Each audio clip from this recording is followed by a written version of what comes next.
A very good morning to all of you. I hope so everyone has joined the meeting. Yes.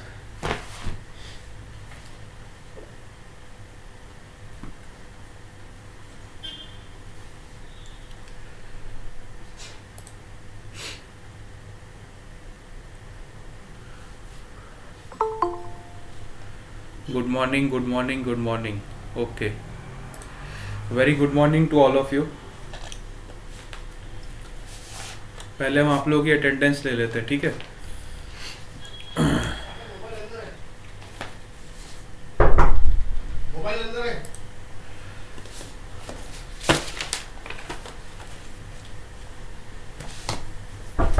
अरे पागल क्यों बन रहे हो? दे रहा हूँ। एक तो चीजें बोलने की आदत है। गाड़ी की चाबी भी है।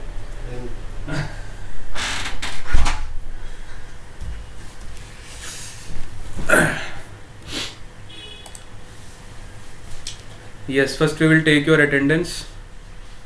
आपकी अटेंडेंस शीट कहाँ चली गई?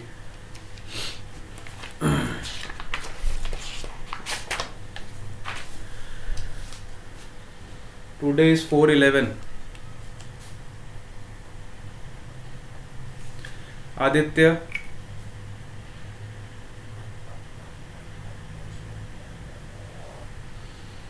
Varshil, present sir. Khushi Patel, Yash, Neel Patel, Bhavna Sharma, present sir. Dhruv, present sir. Braj, Braj, Chandan, present sir. Vrut, present sir. Abhishek, present sir. Kush, present sir. Priyanshi, present sir. धार्मिक,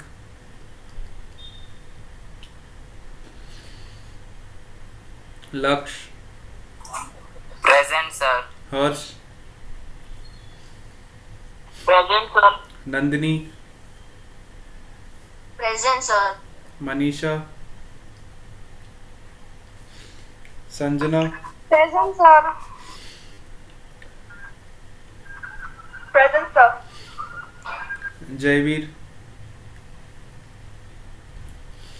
पल्लव, प्रेजेंट सर। देवराज, यावेद निकोटा। देवराज क्यों नहीं आता कोई क्लास में? हर्षिल, हर्षिल भी नहीं आता। Lalit, present sir. ये 2-3 बच्चे ऐसे जो कोई क्लास में नहीं आ रहे। देवराज हो गया, हर्षिल हो गया, एक जयवीर हो गया। ये 3 बच्चे कोई भी क्लास में नहीं आ रहे।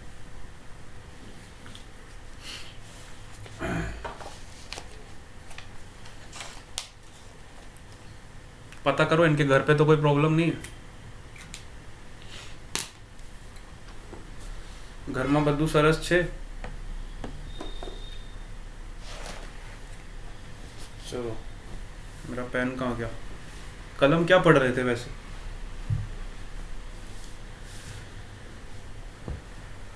यस,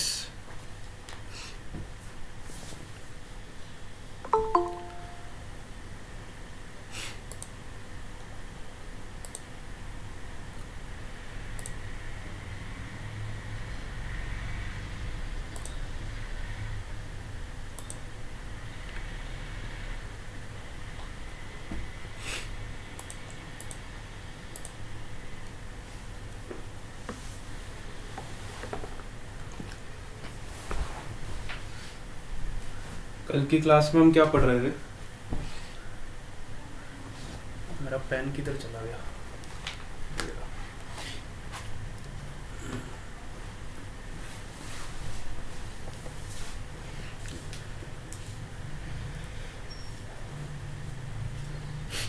मैग्नेटिज्म सबको क्लियर हो गया अब अच्छे से, जितना हमने अभी तक पढ़ा है? देखो, दो एप्लीकेशंस आपको आने चाहिए। पहला एप्लीकेशन है बायोट-सेवर्ट लॉ का,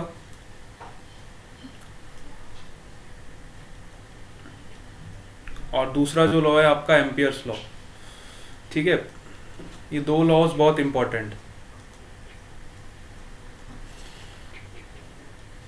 ये दोनों लॉज आपको अच्छे से पता चलने चाहिए और दोनों के एप्लीकेशंस अच्छे से अप्लाई करने आने चाहिए। तो ये मैग्नेटिज्म का एक सेक्शन है। पहले सेक्शन में बायोट-सेवर्ट लॉ और एम्पियर्स लॉ है। सेकेंड सेक्शन में हम बात करेंगे इलेक्ट्रोमैग्नेटिक फोर्स के बारे में, जहाँ पे आप लॉरेंट्ज फोर्स और ये सब से डील करोगे। ठीक है, और सेकेंड सेक्शन पूरा आपको इलेक्ट्रोमैग्नेटिक इंटरेक्शंस से पूरा डील करेगा। ठीक है, और इसका जो थर्ड सेक्शन होगा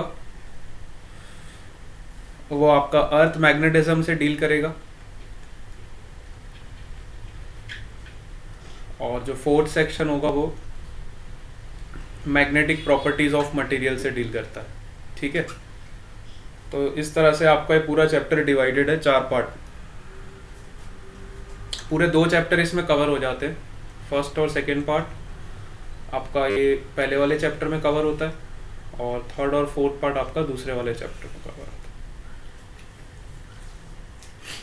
ठीक है, अभी हमने जो सेक्शन कवर किया है वो पहला वाला सेक्शन कवर किया है, जिसमें बायोट-सेवर्ट लॉ और एम्पियर्स लॉ को हमने बहुत अच्छे से पढ़ लिया है, और उसके सारे एप्लीकेशंस हमने अच्छे से डिस्कस कर लिए। ठीक है, पहले वाले सेक्शन में किसी को कोई दिक्कत? यस, फर्स्ट वाला सेक्शन सबको क्लियर है ना? हाँ, वो कोएक्सियल वाला क्वेश्चन करवाते हैं। हाँ चलो, कल मैंने आपको क्वेश्चन दिया था, वेरी गुड, प्रियांशी को याद था। सर एक वो थिकनेस वाला था ना, कल आपने करवाया था। हाँ हाँ, कल वाला क्वेश्चन x वाला इंटीग्रेशन करके, उसका एम्पियर लॉ कैसे होगा? कौन सा वाला, थिकनेस वाले पे? हाँ सर, बहुत सारे वायर लिए थे ना एक साथ, मतलब हाँ हाँ हाँ, फिर इंटीग्रेट कर दिया। हाँ हाँ हाँ, उसमें एम्पियर्स लॉ हर जगह वैलिड नहीं होता है।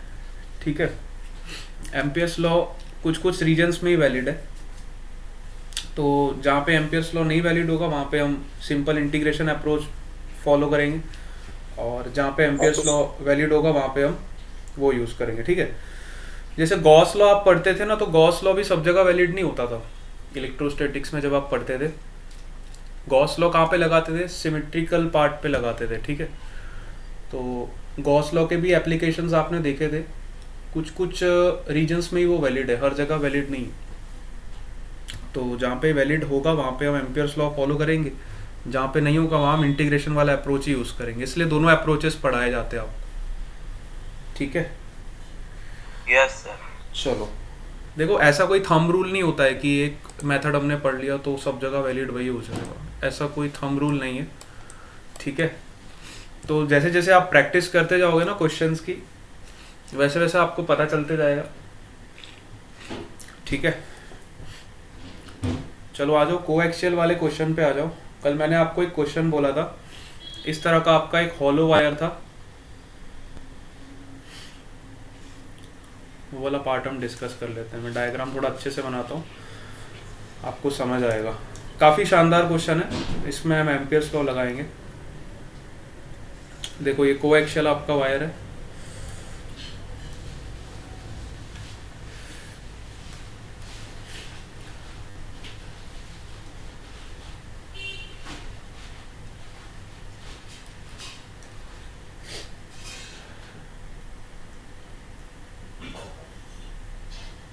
अब इस तरह के क्वेश्चंस में ना थोड़ा इमेजिनेशन वाला पार्ट आपका डेवलप होना चाहिए, है ना।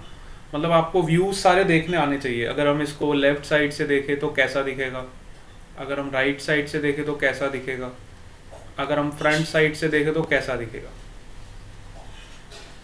ठीक है, वो व्यूज आपको डेवलप थोड़े करने पड़ेंगे। कोई नहीं, हो जाएंगे, मैं आपको बताऊंगा। देखो, ये सेंटर लाइन है इस वायर की, ठीक है, और यहाँ से ये रेडियस आपको इनर रेडियस दिया हुआ है बी के बराबर, और इसका आउटर रेडियस जो दिया हुआ है सी के बराबर। अब यहाँ पे एक सॉलिड वायर कनेक्टेड है, ये तो हॉलो वायर है आपका, ठीक है, हॉलो शेल आप इसको बोल सकते हो, जिसका इनर रेडियस बी के बराबर है और आउटर रेडियस सी के बराबर। अब इससे हमने एक सॉलिड वायर कनेक्ट किया हुआ है, ठीक है, इस तरह से हमने यहाँ पे एक सॉलिड वायर कनेक्ट किया हुआ है, ये आपका सॉलिड वायर है। आपको हॉलो और सॉलिड में फर्क पता चलता है। इसका जो रेडियस है अलग दिया हुआ है, इसका रेडियस आपको कुछ ए के बराबर दिया हुआ, ठीक है, इस सॉलिड वायर का जो रेडियस है ए के बराबर दिया, ठीक है। अब आपको बोला गया है कि आर डिस्टेंस पे एक पॉइंट है ना, सेंटर लाइन से आर डिस्टेंस पे एक पॉइंट है पी, सेंटर लाइन से आर डिस्टेंस पे एक पॉइंट है पी, और इस पॉइंट पे हमें मैग्नेटिक फील्ड का वैल्यू फाइंड करना। इस पी पॉइंट पे हमें मैग्नेटिक फील्ड का वैल्यू फाइंड करना, और एक कंडीशन दी है कि ये वाली जो हॉलो शेल है आपका, इसमें करंट का डायरेक्शन इधर है, और जो आपका सॉलिड वायर है इसमें आपका करंट का डायरेक्शन इधर है, दोनों में करंट का डायरेक्शन ऑपोजिट है, ठीक है। हॉलो वाले शेल में आपका करंट का डायरेक्शन राइट साइड है, और सॉलिड वायर में आपका करंट का डायरेक्शन लेफ्ट साइड,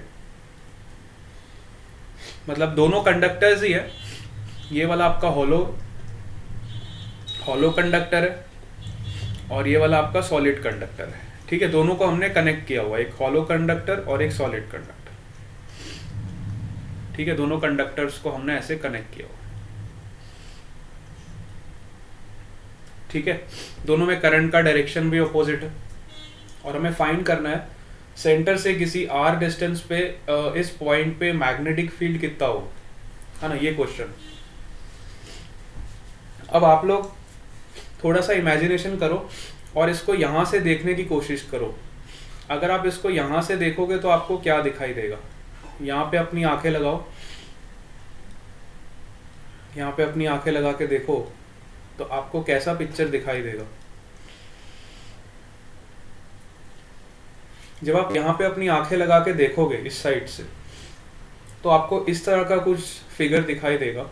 आपको सर्कुलर क्रॉस सेक्शन दिखाई देगा, जिसमें एक सबसे बड़ा वाला सर्कल आपको दिखेगा, जिसका रेडियस होगा सी के बराबर। आपको इनर वाला पार्ट भी दिखाई देगा, जिसका रेडियस होगा बी के बराबर।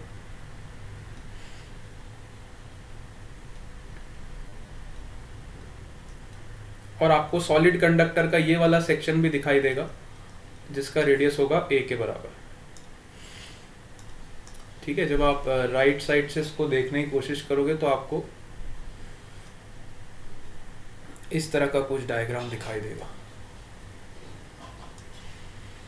ये वाला रीजन जो है आपका सॉलिड है, ठीक है। ये रीजन आपका, ये जो सॉलिड वाला पार्ट है, यहां से जब आप देखोगे, इस डायरेक्शन से जब आप देखोगे तो आपको ये वाला पार्ट दिखाई देगा, ठीक है। ये वाला जो पार्ट मैंने इधर ड्रॉ किया हुआ है, ये आपका फ्रंट व्यू है। आप जब यहाँ से देखोगे, this is your front view. जब आप फ्रंट से इस वायर को देखोगे तो ऐसा दिखाई देगा। जब आप इसको साइड से देखोगे, राइट साइड से,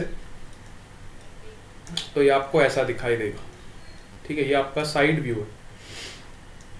इस तरह के क्वेश्चंस में ना आपको व्यूज को इमेजिन करना आना चाहिए। ये साइड व्यू है आपका, ना राइट साइड से देखोगे तो आपको ऐसा वायर दिखाई देगा। ये आपका सॉलिड वाला वायर है जो सेंटर पे है, और ये वाला जो आपका रीजन है ये पूरा आपका हॉलो है ना।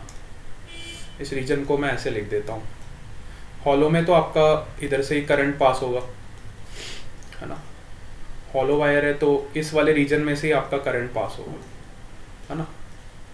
आप अगर ध्यान से इमेजिन करो तो ये जो ब्लैक वाला रीजन है, हॉलो वायर का जो रीजन है, यहाँ पे आपकी हर पार्ट में करंट जो है वो राइट साइड आ रही। देखो ऊपर से डायग्राम देखो तो जो हॉलो वाले रीजन में आपकी करंट है राइट साइड जा रही है। राइट साइड मतलब जब आप यहाँ से देखोगे तो वो करंट आपको बाहर की तरफ आती हुई दिखाई देगी। है ना। जब आप यहाँ से अपनी आंखें लगा के देखोगे तो ये वाली करंट जो है आपको वो बाहर की तरफ आती हुई दिखाई देगी।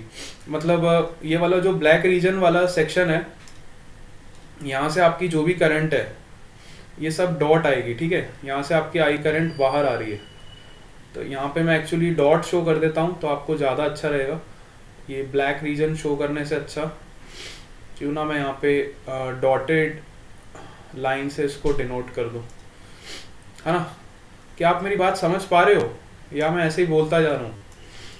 क्या आप इस चीज़ को इमेजिन कर पा रहे हो? काफ़ी अच्छा क्वेश्चन है, थोड़ा इमेजिनेशन चाहिए यहाँ, यस है ना। तो अब ये वाले जो रीजन है, यहाँ से जो आपकी करंट है वो बाहर को आ रही है। हॉलो सेक्शन जो है आपका, इसका रेडियस सी है, यहाँ से आपकी जो भी करंट है इस रीजन में से बाहर आ रही है, ठीक है। इस तरह से तो मैं यहाँ पे करंट ऐसे शो कर सकता हूँ, है ना। यहाँ से आपकी आई करंट बाहर आ रही है। सिमिलरली अगर मैं सॉलिड वायर की बात करूँ, ये वाले सॉलिड वायर की, तो इसमें जो आपकी करंट है वो अंदर की तरफ जाती हुई आपको दिखाई देगी, है ना। जब आप यहाँ से देखोगे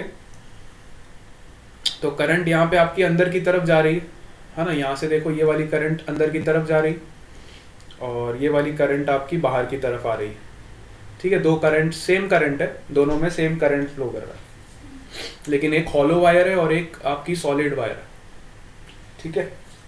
और दोनों को हमने कनेक्ट किया हुआ। तो अब हमें फाइंड करना है इस आर पॉइंट पे, है ना। हमें मैग्नेटिक फील्ड कहाँ पे फाइंड करना है? इस आर पॉइंट पे फाइंड करना है। तो जिस पॉइंट पे हमें मैग्नेटिक फील्ड फाइंड करना है वहाँ पे आप एक सर्कल बना दोगे इस तरह का, उस आर रेडियस का आप एक सर्कल बना दोगे और इस रीजन में आप फिर एम्पियर्स लॉ लगाओगे, ठीक है। जिस पॉइंट पे हमें मैग्नेटिक फील्ड निकालनी है उस पॉइंट का रेडियस लेके आप एक सर्कल बना दोगे और उस फिर सर्कुलर लूप पे आप एम्पियर्स का लॉ लगाओगे। देखो कैसे लगाओगे। ज़्यादातर सिमेट्रिक आपके पास जो भी ऑब्जेक्ट्स होते हैं ना, वहाँ पे एम्पियर्स लॉ आप अप्लाई करोगे, है ना। कई बार बच्चों के मन में कंफ्यूजन आता है एम्पियर्स लॉ कहाँ पे अप्लाई करें। तो 99% जो है आपका एम्पियर्स लॉ वहीं पे लगेगा जहाँ पे आपका सिमेट्रिसिटी होगी, है ना। जैसे कि आपका ये वायर हो गया, सिलेंड्रिकल वायर हो गया, या फिर आपका स्फीयर हो गया। इस तरह के जो ऑब्जेक्ट्स, जो सिमेट्रिकल ऑब्जेक्ट्स होते हैं, है ना, उस वहाँ पे आप एम्पियर्स लॉ को अप्लाई करोगे, है ना। मैक्सिमम वहाँ पे ही अप्लाई करते ज़्यादातर। तो अब यहाँ पे आपका देखो क्या हो गया ये, हाँ। तो अब हमें, अगर आप राइट साइड से देखोगे तो आपको एक और सर्कल दिखाई देगा जो बी और सी के बीच में आएगा, मतलब यहाँ पे, ठीक है, जिसका रेडियस है बी और सी के बीच में, है ना। एक और सर्कल आपको दिखाई देगा ये वाला, और इसका रेडियस होगा आर के बराबर। इसका रेडियस किसके बराबर होगा? आर के बराबर, है ना। आपको एक और ऐसा सर्कुलर पाथ दिखाई देगा जहाँ पे आप एम्पियर्स लॉ लगाओ। अब हमें ये वाले पाथ पे एम्पियर्स लॉ लगाना है, ठीक है। ये जो ब्लैक वाला पाथ आपको दिखाई दे रहा है जिसका रेडियस आर के बराबर है ना, ये वाले पाथ पे हमें एम्पियर्स लॉ लगाना है ना। इस पाथ को कुछ नाम दे देते हैं एम। तो एम पाथ पे हमें एम्पियर्स का लॉ लगाना है, जिससे हमें मैग्नेटिक फील्ड पता चल जाएगी। तो अब तो सिंपल है, अगर आपने इतना इमेजिन कर लिया अच्छे से, है ना। ये इमेजिन करने में बच्चों को दिक्कत आती, उसके बाद सॉल्व करना तो काफ़ी आसान। अभी काफ़ी अच्छा क्वेश्चन है, शायद एडवांस लेवल का क्वेश्चन है ये। मेंस में कभी ऐसा क्वेश्चन आया ही नहीं है आज तक। ये एडवांस लेवल का क्वेश्चन है और काफ़ी बढ़िया क्वेश्चन है। तो अब आप यहाँ पे एम्पियर्स लॉ लगा लो, which is close integral of B dot D L. Ampere's law क्या बोलता है? Close integral of B dot D L which is equal to mu naught times your current enclosed. कितना करंट आपका उस loop के अंदर एनक्लोज्ड हो रहा है वो आपको फाइंड करना है। अब यहाँ पे ये टास्क बहुत इंपॉर्टेंट होता है। जब भी हम एम्पियर्स लॉ लगाते हैं तो सबसे ज़रूरी जो चीज़ होती है वो ये होती है कि how to find this enclose current. ये सबसे मेजर टास्क होता है। बच्चे गड़बड़ यहीं पे कर सकते हैं एनक्लोज करंट निकालने में। तो ये सबसे इम्पॉर्टेंट पार्ट है जब भी आप एम्पियर्स लॉ को लगाते हो, ठीक है। अब देखो ये बी तो आपका यूनिफॉर्म है, हमें पता है क्योंकि करंट का वैल्यू आपका कांस्टेंट है, आर डिस्टेंस पे हर पॉइंट पे आपका करंट का वैल्यू कांस्टेंट, तो करंट का वैल्यू कांस्टेंट है तो बी आपका कांस्टेंट है, तो बी डॉट डी एल, और डी एल देखो बी वेक्टर और डी एल वेक्टर दोनों के बीच में एंगल आपका कितना बन रहा है, वापस 0 डिग्री, है ना, करंट ऐसे जा रहा है ना आपका, हाँ, तो करंट की वजह से जो बी डी एल है दोनों वेक्टर्स आपके कोइंसाइड कर जाएंगे, बी वेक्टर भी और डी एल वेक्टर भी, है ना, दोनों वेक्टर आपके कोइंसाइड कर जाएंगे, दोनों वेक्टर्स के बीच का एंगल जो बनेगा क्या बनेगा, 0 बनेगा। लेफ्ट वाले पार्ट में हमें कोई दिक्कत नहीं है, हम इसको लिख सकते हैं B D L cos 0, B D L cos 0। अब बी आपका कांस्टेंट है तो उसको इंटीग्रल साइन के बाहर निकाल दो और डी एल कॉस 0 को इंटीग्रेट कर दो, which is equal to mu naught times current enclosed. अब ये पार्ट इंपॉर्टेंट, एनक्लोज करंट क्या होगा, क्या कोई बता सकता है? इतना हिंट देने के बाद अब आपको एनक्लोज करंट निकालना तो आना चाहिए। क्या आप में से कोई बता सकता है what is the enclose current in this question? Yes, इसमें एनक्लोज करंट कितना होगा?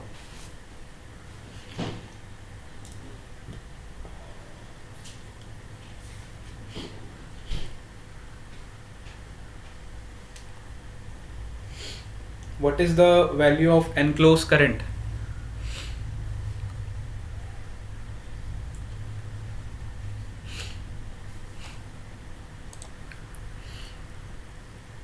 एनक्लोज करंट का मतलब है उस लूप के अंदर कितना करंट आ रहा है वो आपको निकालना है।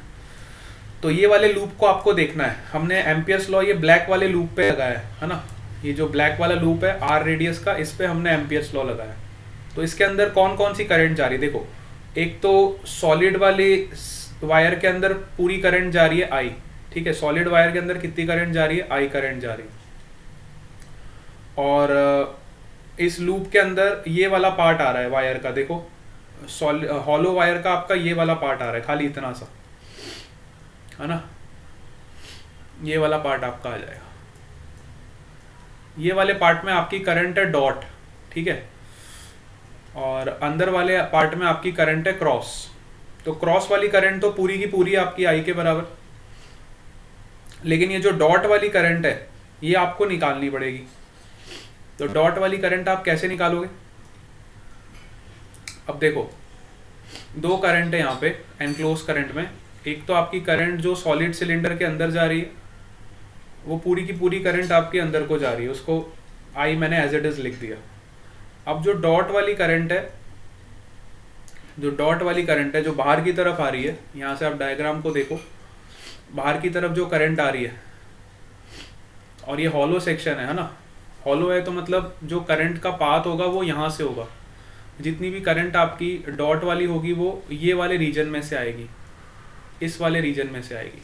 अगर आप इसको इमेजिन कर पा रहे हो तो ये वाले रीजन में से आएगी, ठीक है, क्योंकि बीच का पार्ट तो हॉलो है आपका, तो जितनी भी आपकी करंट आएगी डॉट वाली वो इस रीजन में से आएगी।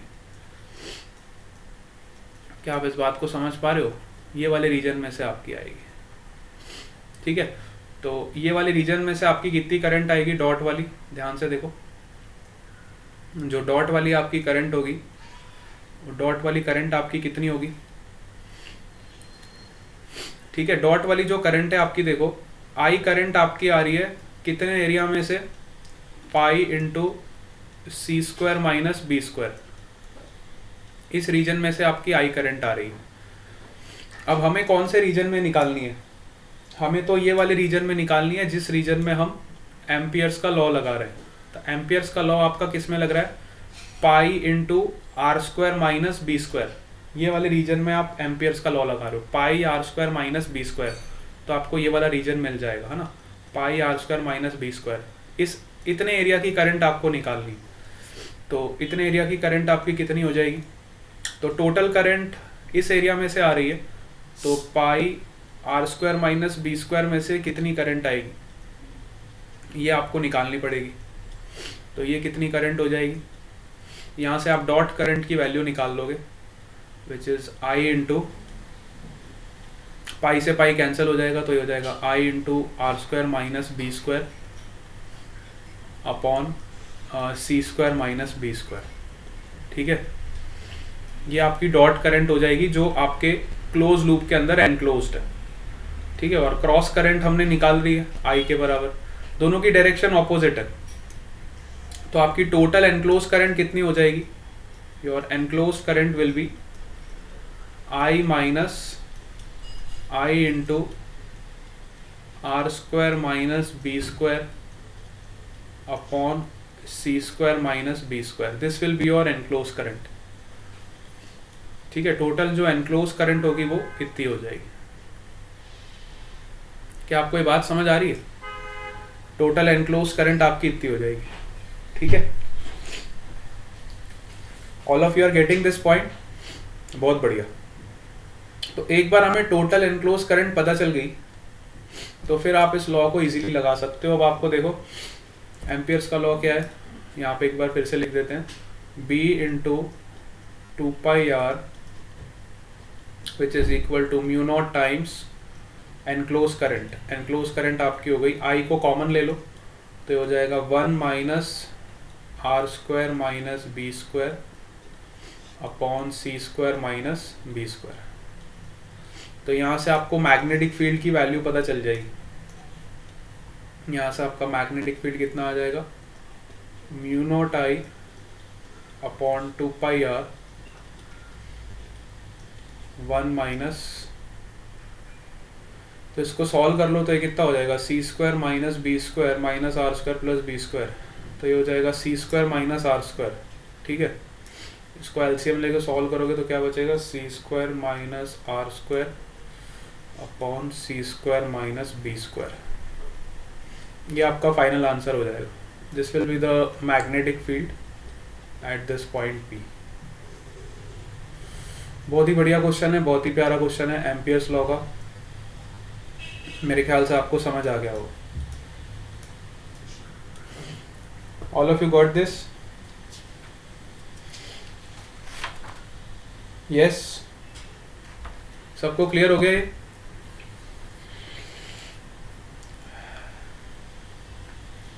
अच्छा, बी और डीएल में एंगल जीरो कैसे आ रहा है ये डाउट है। इधर देखो, इधर आ जाओ, इधर आ जाओ।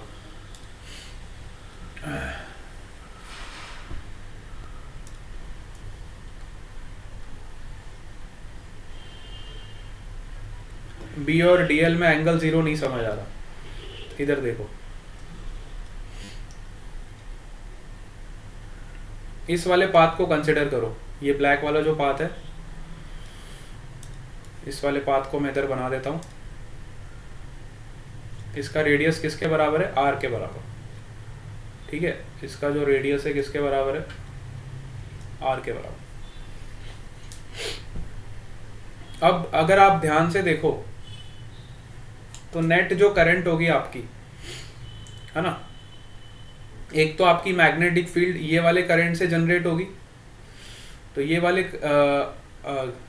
ये वाले करंट से आपकी जो मैग्नेटिक फील्ड जनरेट होगी उसकी जो डायरेक्शन होगी वो क्लॉकवाइज होगी इस तरह से, और ये वाले इससे जो मैग्नेटिक फील्ड जनरेट होगी वो एंटी क्लॉकवाइज डायरेक्शन में होगी, ठीक है। तो दोनों की जो नेट मैग्नेटिक फील्ड होगी, अब मुझे नहीं पता कि वो नेट मैग्नेटिक फील्ड किसका मैग्नीट्यूड ज़्यादा है, इसका ज़्यादा है कि इसका ज़्यादा है, लेकिन सपोज करो, मान लो हमारी जो नेट मैग्नेटिक फील्ड है वो क्लॉकवाइज आ रही है, ठीक है। नेट मैग्नेटिक फील्ड हमारी जो है किसी भी पॉइंट पे इस तरह से जनरेट हो रही है, ठीक है। नेट मैग्नेटिक फील्ड आपकी एक डायरेक्शन में तो आएगी ना, या तो क्लॉकवाइज आएगी या तो एंटी क्लॉकवाइज आएगी। अगर इसका मैग्नीट्यूड ज़्यादा होगा अंदर वाली का तो क्लॉकवाइज जनरेट होगी, और अगर बाहर वाली करंट का मैग्नीट्यूड ज़्यादा होगा तो उसकी वजह से एंटी क्लॉकवाइज जनरेट होगी, ठीक है। तो आप कहीं भी एज्यूम कर लो, आपकी मर्जी, क्लॉकवाइज मान लो, क्लॉकवाइज मान लो, एंटी क्लॉकवाइज मान लो, एंटी क्लॉकवाइज मान लो। लेकिन किसी भी केस में अगर आप ध्यान से देखो तो आपका जो बी वेक्टर है और जो आपका डीएल वेक्टर है, इन दोनों के बीच में हमेशा एंगल कितना बन रहा है? 0 डिग्री बनेगा, ठीक है। चाहे आप बी वेक्टर ले लो, इसके ऊपर डीएल वेक्टर ले लो, दोनों के बीच का एंगल हमेशा आपका 0 ही बनेगा, ठीक है। क्या आप इस बात को समझ पा रहे हो? दोनों में हमेशा एंगल आपका 0 ही बनेगा, ठीक है। आप किधर भी ले लो, आप क्लॉकवाइज मानना है चाहे आपको एंटी क्लॉकवाइज मानना है, नेट हमें नहीं पता किस डायरेक्शन में होगी, लेकिन जिस भी डायरेक्शन में होगी उसका एंगल हमेशा 0 ही बनेगा, ठीक है। तो इसलिए हमने यहाँ पे डायरेक्टली जो बी डॉट डी एल का इंटीग्रेशन किया, यहाँ पे हमने एंगल कितना ले लिया, 0 डिग्री ले लिया। दोनों वेक्टर्स का एंगल कितना है, 0 डिग्री। तो दोनों का डॉट प्रोडक्ट कराया तो आपका डी एल कॉस 0 हो गया। और बी हमने इसलिए बाहर निकाला है क्योंकि उसका जो मैग्नीट्यूड रहेगा वो कांस्टेंट है। अगर आपका बी यहाँ पे वेरिएबल होता और अगर एल का फंक्शन होता तो हम इसको इसके साथ ही अंदर इंटीग्रेट करते। सपोज आपको बी का वैल्यू इस तरह से दिया होता which is function of L, ठीक है, या फंक्शन ऑफ आर दिया होता, सपोज करो, है ना, कुछ भी दिया होता, तो तब आप इस बी को बाहर नहीं निकाल सकते इंटीग्रेशन के साइंस। कोई भी कांस्टेंट चीज होगी वही इंटीग्रेशन के बाहर आएगी, वेरिएबल वाले को कभी आप बाहर नहीं निकाल सकते। तो वो क्वेश्चन और अच्छा बन जाता। अगर मान लो इस क्वेश्चन में अगर मुझे और टफ बनाना है तो मैं क्या करता, आपको बी वेरिएबल दे देता, किसी का फंक्शन दे देता, तो फिर आपका इंटीग्रेशन और थोड़ा टफ हो जाता है यहाँ पे, ठीक है। अब मैथमेटिक्स का ही पार्ट है, अगर आपको इस क्वेश्चन को टफ से टफ बनाना है तो उसमें इंटीग्रेशन टफ से टफ कर दो तो क्वेश्चन अच्छा बन जाएगा, ठीक है। लेकिन कंसेप्ट आपका यही रहेगा, ठीक है, concept will be same. Clear हो गया सबको? यस, चलो बहुत बढ़िया। अब हमारा फर्स्ट वाला सेक्शन कंप्लीट हो गया। यहाँ पे पहला सेक्शन था हमारा बायोट-सेवर्ट लॉ और एम्पियर्स लॉ, है ना, ये वाला सेक्शन हमारा यहाँ पे कंप्लीट होता है। हमारा जो सेकंड सेक्शन है आज हम वो स्टार्ट करते हैं। Second section is your about electromagnetic force. Second वाला जो सेक्शन है पूरा डील किससे करेगा, आपका इलेक्ट्रोमैग्नेटिक फोर्स से डील करेगा। अब इलेक्ट्रोमैग्नेटिक फोर्स के बारे में आपको कुछ फैक्ट्स पता होने चाहिए, है ना। इलेक्ट्रोमैग्नेटिक फोर्स के बारे में आपको कुछ फैक्ट्स पता होने चाहिए। पहला फैक्ट, हम सबको पता है अगर हमारे पास कोई स्टैटिक चार्ज है ना, सपोज करो हमारे पास एक स्टैटिक चार्ज है। अब स्टैटिक चार्ज से हम सबको पता है क्या प्रोड्यूस होती है। अगर ये चार्ज रेस्ट पे आपका स्टैटिक है तो इसमें से क्या प्रोड्यूस होगा, बताओ। इलेक्ट्रिक फील्ड ऑप्शन देता हूं, magnetic field, both, none. NEET में क्वेश्चन आ जाता है इस तरह। अगर आपको मैंने एक स्टैटिक चार्ज दिया तो उसमें से क्या प्रोड्यूस होगा, electric field, magnetic field, both और नन। इलेक्ट्रिक फील्ड हम सबको पता है ना, very good. Electric field is the correct answer. अगर आपका चार्ज रेस्ट पे है तो वो क्या प्रोड्यूस करता है, इलेक्ट्रिक फील्ड प्रोड्यूस करता है, बिल्कुल सही जवाब। तो हमारे पास एक चार्ज है जो कि रेस्ट पे है। अब इस रेस्ट चार्ज की वजह से क्या प्रोड्यूस हो रही है, इलेक्ट्रिक फील्ड प्रोड्यूस हो रही है हर जगह पे, है ना। और ये पॉइंट चार्ज है तो इलेक्ट्रिक फील्ड का डायरेक्शन रेडियली आउटवर्ड्स होगा। अब मैंने क्या किया, इस स्टैटिक चार्ज को यूनिफॉर्म एक्सटर्नल इलेक्ट्रिक फील्ड भी प्रोवाइड किया और यूनिफॉर्म एक्सटर्नल मैग्नेटिक फील्ड भी प्रोवाइड किया। दोनों चीज मैंने इसको दिया, ठीक है। एक्सटर्नली मैंने इसको इलेक्ट्रिक फील्ड भी सप्लाई किया और एक्सटर्नली मैंने इसको मैग्नेटिक फील्ड भी सप्लाई किया। तो इस चार्ज पे फोर्स कौन लगाएगा, इस चार्ज पे फोर्स किसकी वजह से पैदा होगा। अब वापस आपको ऑप्शन देता हूं। पहला ऑप्शन इलेक्ट्रिक फील्ड, दूसरा option magnetic field, external electric field, I can say that external electric field, external magnetic field, या फिर दोनों की वजह से होगा या फिर नन ऑफ दिस,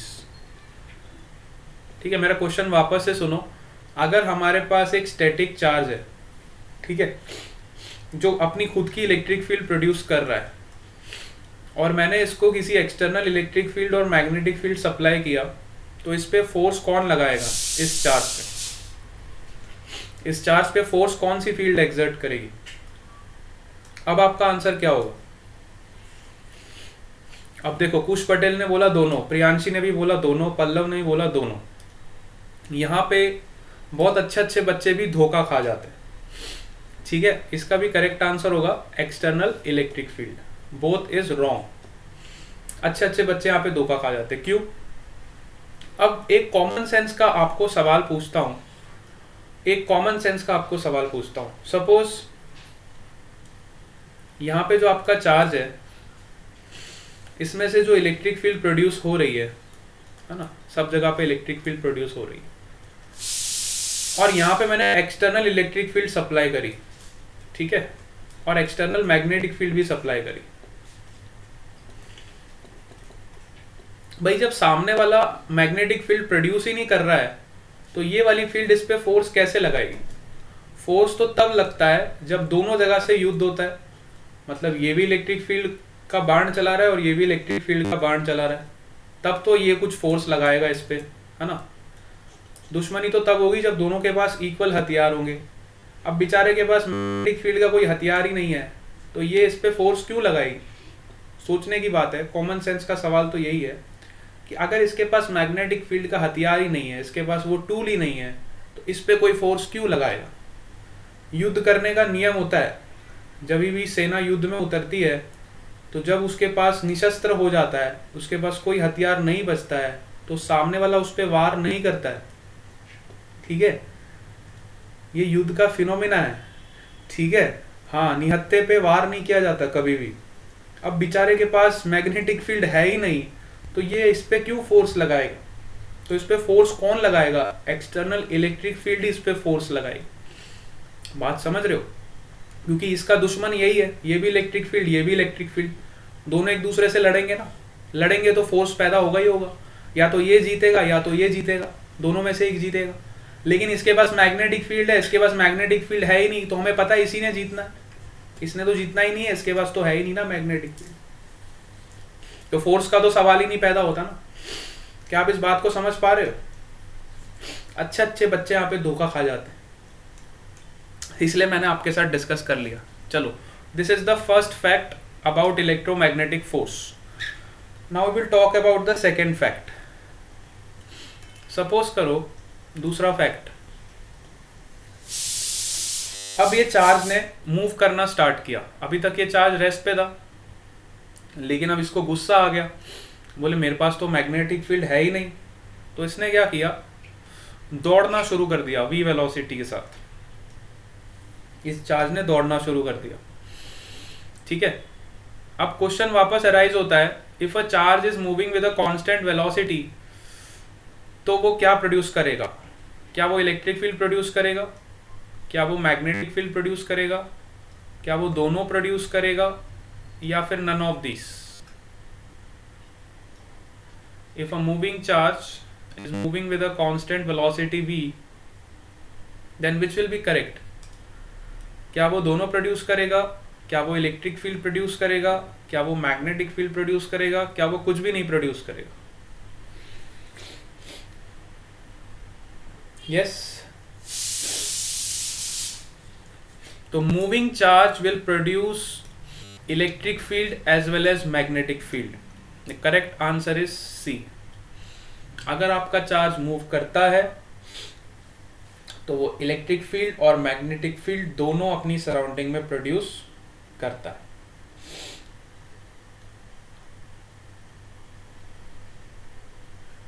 ठीक है, बात समझ आ रही है? क्योंकि देखो, मैंने आपको बताया था जब ऑस्टेड ने एक्सपेरिमेंट किया था करंट कैरिंग वायर का, तो वहां पे उसका चार्ज जो था मूव करता था। करंट का मतलब क्या होता है? Q/T, charge moving per unit time, कितना चार्ज आपका फ्लो हुआ पर सेकेंड। तो जब चार्ज आपका फ्लो होने लगता है तो आपकी मैग्नेटिक फील्ड तो जनरेट होती है, इतना हम सबको पता है ना। इलेक्ट्रिक फील्ड क्यों जनरेट हुई यहाँ पे? इलेक्ट्रिक फील्ड तो आपका स्टैटिक चार्ज की प्रॉपर्टी है। स्टैटिक चार्ज में उसने इलेक्ट्रिक फील्ड पैदा कर ली, इसका मतलब ये थोड़ी है कि इलेक्ट्रिक फील्ड जब वो भागने लगेगा तो उसकी इलेक्ट्रिक फील्ड गायब हो जाएगी। एक बार उसकी इलेक्ट्रिक फील्ड पैदा हो गई, उसके बाद वो भले ही भागने को लगे तो वो कुछ एक्स्ट्रा ही प्रोड्यूस करेगा ना। इसका मतलब ये थोड़ी उसकी इलेक्ट्रिक फील्ड वैनिश हो जाएगी, वैनिश नहीं होगी कभी भी। ठीक है, जब आपका चार्ज भागने लगेगा तो इलेक्ट्रिक फील्ड तो उसके साथ रहेगी रहेगी, ये हथियार तो उसके साथ रहेगा ही रहेगा। इसके अलावा एक हथियार और उसके साथ जुड़ जाएगा, that is your magnetic field. क्या आप इस बात को समझ पा रहे हो? तो अब मैंने क्या किया, इस मूविंग चार्ज को एक्सटर्नल इलेक्ट्रिक फील्ड और मैग्नेटिक फील्ड दोनों सप्लाई किया। सपोज करो ये आपका मूविंग चार्ज है और ये v वेलोसिटी से चल रहा है। अब मैंने इसको एक्सटर्नल इलेक्ट्रिक फील्ड भी दिया और इसको मैंने एक्सटर्नल मैग्नेटिक फील्ड भी सप्लाई किया, एक्सटर्नल मैग्नेटिक फील्ड भी सप्लाई किया। अब आप बताओ इस मूविंग चार्ज पे फोर्स कौन लगाएगा? वापस से ऑप्शन देता हूं, electric field, external electric field. अब ऑप्शन ध्यान से पढ़ना, external electric field, external magnetic field, both, और फिर none. What is the correct answer? हाँ बिल्कुल सही जवाब। अब दोनों आपके फोर्स लगाएंगे, ठीक है, क्योंकि वो दोनों चीजों को प्रोड्यूस कर रहा है। अब मूविंग चार्ज आपका दोनों फील्ड्स प्रोड्यूस कर रहा है ना, मूविंग चार्ज आपका इलेक्ट्रिक फील्ड भी प्रोड्यूस कर रहा है और मैग्नेटिक फील्ड भी प्रोड्यूस कर रहा है। अब इसके पास दोनों हथियार आ चुके हैं, इसने दोनों हथियार गेन कर लिए। अब जो दुश्मनी होगी एकदम टक्कर की होगी, है ना। अब ये बोलेगा हाँ मैं तेरी एक्सटर्नल इलेक्ट्रिक फील्ड को भी हराऊंगा और तेरी एक्सटर्नल मैग्नेटिक फील्ड को भी मैं युद्ध करने के लिए पूरी तरह से तैयार हूँ, ठीक है। अब इसने दोनों चीजों को गेन कर लिया, बिल्कुल सही बात है। अब सपोज करो ये दूसरा फैक्ट हो गया ना इलेक्ट्रोमैग्नेटिक फोर्स के बारे में। अब तीसरा फैक्ट क्या है ना, ये कुछ पॉइंट्स है जो आपको पहले से क्लियर होने चाहिए, इसके बाद हम इस चैप्टर को आगे बढ़ाएंगे। Third point, suppose a wire is carrying a current, ठीक है, एक वायर में करंट फ्लो हो रहा है, ठीक है, एक वायर में करंट फ्लो हो रहा है, ठीक है। तो हम सबको पता है कि करंट कैरिंग वायर की वजह से क्या प्रोड्यूस होती है, मैग्नेटिक फील्ड प्रोड्यूस होती है। हम सबको पता है if a wire is carrying a current it will produce magnetic field in its surrounding, है ना। ये अपनी सराउंडिंग में क्या पैदा करेगी, मैग्नेटिक फील्ड को पैदा करेगी, ठीक है। अगर करंट कैरिंग वायर है आपका, यहाँ पे देखो मैं चार्ज की बात कर रहा था, पहले वाले दोनों फैक्ट्स पे मैंने किसकी बात करी है, चार्ज की बात है ना। ये मूविंग चार्ज है आपका और वो पहले वाला जो चार्ज था आपका स्टैटिक चार्ज था। अब यहाँ पे मैं वायर की बात कर रहा हूँ जिसमें आपका करंट फ्लो कर रहा है, ठीक है। वहाँ पे मैं सिर्फ एक चार्ज की बात कर रहा था और यहाँ पे नंबर ऑफ चार्जेस की बात हो रही है। तो नंबर ऑफ चार्जेस मतलब कॉन्टिन्यूस फ्लो हो रहा है चार्ज का, ठीक है। यहाँ पे कोई एक डिस्क्रीट चार्ज की बात नहीं कर रहा हूँ, यहाँ पे आपके वायर में कॉन्टिन्यूसली चार्ज जो है वो फ्लो कर रहे हैं। कॉन्टिन्यूस जब चार्ज फ्लो करते हैं तो वो करंट को पैदा करते हैं, ठीक है। When charges are moving in a continuous motion then it will produce the current. ऊपर वाले दोनों फैक्ट्स में हमने एक डिस्क्रीट चार्ज की बात करी थी, जहाँ पे एक पर्टिकुलर चार्ज को हम रेस्ट पे रखते थे या तो एक पर्टिकुलर चार्ज को हम किसी वेलोसिटी के साथ मूव करवाते थे, ठीक है।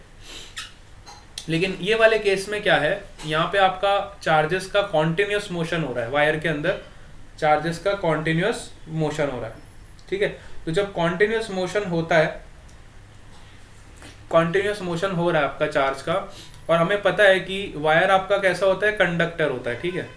वायर कैसा होता है, कंडक्टिंग होता है, इसको मैं कंडक्टर बोल सकता हूँ, ठीक है। आप किसी भी कंडक्टर पे सपोज करो मैं इसकी कुछ लेंथ ले लेता हूँ पर्टिकुलर AB लेंथ, ठीक है।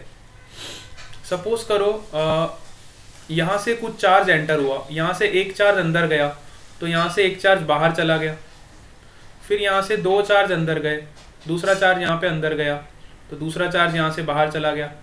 कहने का मतलब है कि ये वाले सेक्शन में अगर मैं इस AB वायर की बात करूँ, हो सकता है वायर आपकी बहुत लंबी हो, लेकिन मैं अगर किसी पर्टिकुलर रीजन की बात करूँ तो उस रीजन में आपके जो चार्जेस होंगे वो कांस्टेंट रहेंगे, है ना। इस रीजन में आपके जो चार्जेस है वो क्या है, जो नेट चार्ज आपका होगा, नेट चार्ज आपका किसके बराबर होगा, नेट चार्ज आपका 0 के बराबर हो। नेट चार्ज तो आपके उतने ही रहेंगे ना, जितने पॉजिटिव है उतने नेगेटिव होंगे। Conductor is electrically neutral. अब होता क्या है, करंट का फ्लो हम तब कहते हैं, देखो ये आपकी कंडक्टिंग वायर है ना। अभी ये इलेक्ट्रिकली न्यूट्रल है, जितने इस पे नेट चार्ज क्या है 0। अब यहाँ से जैसे ही कुछ इनपुट आएगा उतना ही यहाँ से आउटपुट चला जाएगा। सपोज यहाँ से एक इनपुट आया, यहाँ से एक आउटपुट चला गया, यहाँ से 2 इनपुट आया, यहाँ से 2 आउटपुट चला गया। क्या आपको ये बात समझ आ रही? कंडक्टर को अगर आप एज अ ओवरऑल देखोगे तो उस पे जो नेट चार्ज होते हैं वो क्या होते हैं, 0 होते हैं ना। नेट चार्ज अगर इस सेक्शन की बात करूं तो इस सेक्शन पे नेट चार्ज आपकी कंडक्टिंग में 0 होंगे। क्या आप इस बात को समझ पा रहे हो? हाँ, कंडक्टर इज इलेक्ट्रिकली न्यूट्रल, तो नेट चार्ज आपका 0 हो जाता है। अब जब नेट चार्ज आपका 0 हो गया, नेट चार्ज आपका 0 हो गया नेट चार्ज आपका क्या हो गया, 0 हो गया।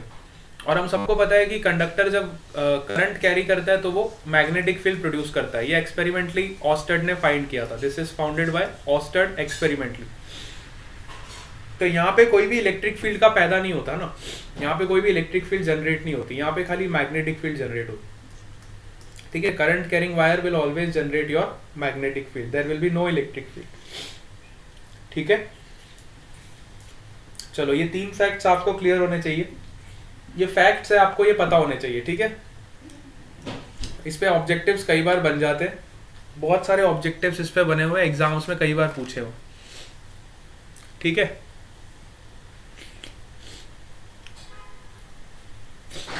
अब हम फोर्स की बात करेंगे। सपोज करो हमारे पास एक चार्ज है। ठीक है, ये चार्ज आपका Q है। अब ये Q चार्ज मूव कर रहा है किसी वेलोसिटी v से। ठीक है, this Q charge is moving with a velocity v, और ये किसी ऐसे रीजन में एंटर करता है जहां पे मैग्नेटिक फील्ड ऑलरेडी प्रेजेंट। ठीक है, सपोज करो ये किसी ऐसे रीजन में एंटर कर जाता है जहां पे मैग्नेटिक फील्ड प्रेजेंट। ठीक है, जहां पे मैग्नेटिक फील्ड ऑलरेडी प्रेजेंट।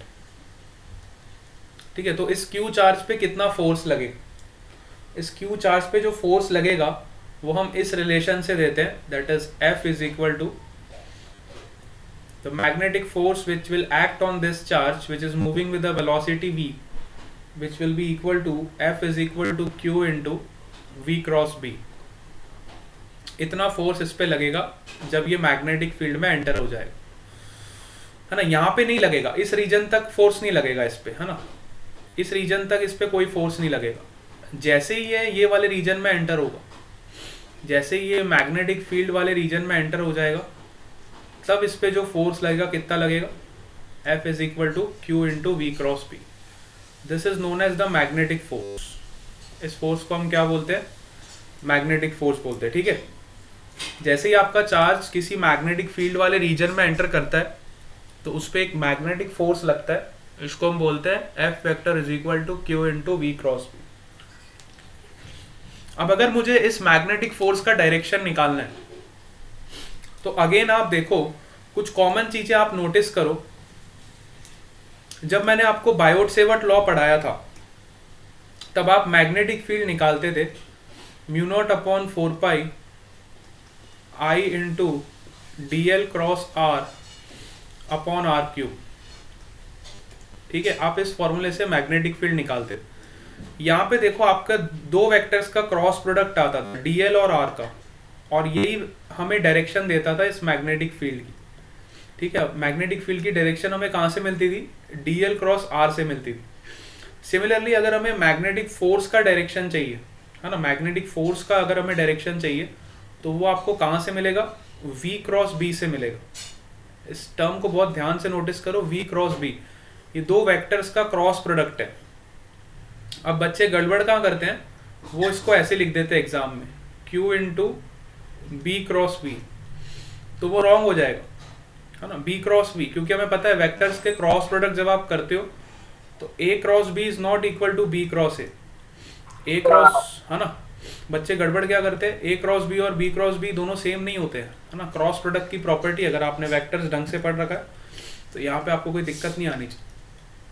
ठीक है, तो ये फॉल्स स्टेटमेंट है, कई बार एग्जाम में ऐसा ऑप्शन दिया होता है, दिस इज फॉल्स स्टेटमेंट। तो हमेशा आप इसका ऑर्डर याद रखोगे, it is always Q into V cross B। ठीक है, अब डायरेक्शन कैसे निकालोगे, देखो डायरेक्शन इज वेरी इंपॉर्टेंट। जब भी आप मैग्नेटिक फोर्स कैलकुलेट करते हो तो डायरेक्शन का निकालना बहुत इंपॉर्टेंट। और डायरेक्शन आप कैसे फाइंड आउट करोगे, देखो सपोज करो आपका मैग्नेटिक फील्ड का रीजन ऐसा दिया हुआ है, ठीक है, और आपका चार्ज ऐसे आ रहा है। ठीक है, आपका चार्ज ऐसे आ रहा है, यहाँ से आपका चार्ज एंटर हो रहा है इस मैग्नेटिक फील्ड में। तो आप देखो अपना राइट हैंड निकालो और V की तरफ अपनी फिंगर्स को ले जाओ। अब हमें V क्रॉस B का डायरेक्शन निकालना है ना, सब लोग निकाल के बताओ V क्रॉस B का डायरेक्शन किधर आएगा। वेलोसिटी आपकी इधर है और मैग्नेटिक फील्ड आपका वेक्टर है वो अंदर की तरफ। तो जब आप V क्रॉस B करोगे तो फोर्स कहाँ पे लगेगा, इस चार्ज पे बताओ। हाँ, कहाँ पे लगेगा फोर्स, हाँ पल्लव ने बताया, देखो J कैप में लगेगा, वेरी गुड। ऊपर की तरफ लगेगा, या फिर आप जे कैप डायरेक्शन में बोल सकते हो, है ना। इस चार्ज पे जो फोर्स लगेगा जैसे ही एंटर करेगा ऊपर की तरफ लगेगा, ठीक, इस डायरेक्शन में आपका मैग्नेटिक फोर्स लगेगा। और अगर मैं सपोज करो फील्ड की डायरेक्शन को रिवर्स कर देता, तब इस पे फोर्स कहाँ लगता। सपोज करो मेरा मैग्नेटिक फील्ड ऐसा जाता, अब मैंने मैग्नेटिक फील्ड का डायरेक्शन को रिवर्स कर दिया, ठीक है, मैग्नेटिक फील्ड की डायरेक्शन को क्या कर दिया, रिवर्स कर दिया। अब इस पे फोर्स कहाँ लगेगा बताओ। चार्ज आपका ऐसे आ रहा है, ठीक है, चार्ज आपका ऐसे एंटर हो रहा है। अब बताओ फोर्स का डायरेक्शन कहाँ होगा। हाँ, डाउनवर्ड्स, वेरी गुड। अब आपका डायरेक्शन क्या हो जाएगा, डाउनवर्ड्स हो जाएगा, नीचे की तरफ हो जाएगा ना। V क्रॉस B करो हमेशा, तो B वेक्टर आपका ऊपर की तरफ आ रहा है ना, B वेक्टर आपका ऊपर की तरफ आ रहा है ना, आउटसाइड आ रहा है ना। तो V क्रॉस B करके देख लो, V वेक्टर इधर है और B वेक्टर ऊपर है ना। चलो, डायरेक्शन में कोई दिक्कत नहीं ना, डायरेक्शन सबको निकालना आ जाएगा। डायरेक्शन में तो किसी को प्रॉब्लम नहीं। हाँ, तो यहाँ से एक पॉइंट आप अपने दिमाग में रखोगे, जो बच्चे बहुत बार भूल जाते हैं। कभी भी डायरेक्शन का क्वेश्चन आए तो डायरेक्शन आपको हमेशा कहाँ से मिलेगा, cross product of two vectors, cross product of two vectors. ये आपकी पंच लाइन है। फिजिक्स में किसी भी तरह का क्वेश्चन आप जब पढ़ रहे हो और जहाँ पे दो पैरामीटर्स का क्रॉस प्रोडक्ट है, तो वहाँ से आपको हमेशा डायरेक्शन मिलेगा। डायरेक्शन हमेशा कहाँ मिलेगा, दो वेक्टर्स के क्रॉस प्रोडक्ट से। और निकालने का रूल हमारा सेम ही रहेगा, which is right hand thumb rule. अभी तक मैंने आपको कोई दूसरा रूल नहीं पढ़ाया, तो आप बिल्कुल भी कंफ्यूज मत हो। अपना सारा का सारा फोकस आपको किस पे रखना है, राइट हैंड थंब रूल पे। हम कोशिश करेंगे मैक्सिमम, देखो मैक्सिमम मैं यही कोशिश करूंगा आपको इसी रूल से हर तरह के क्वेश्चन सॉल्व करवाऊं, ताकि दूसरा रूल पढ़ने की हमें जरूरत ही ना पड़े। हमें किसी भी तरह का कंफ्यूजन क्रिएट नहीं करना है एग्जाम। डायरेक्शन निकालने के लिए आप हमेशा पहले रिलेशन चेक करोगे। आपको V क्रॉस B दिया है तो वहाँ से डायरेक्शन मिलेगा, आपको DL क्रॉस R दिया है तो वहाँ से डायरेक्शन मिलेगा, है ना। सिमिलरली आप जब टॉर्क निकालते हो तो टॉर्क में आप क्या यूज़ करते हो, R क्रॉस F। तो आपको R क्रॉस F दो वेक्टर्स का जब क्रॉस प्रोडक्ट कराते हो तो वहाँ से आपको डायरेक्शन मिलता है, ठीक है।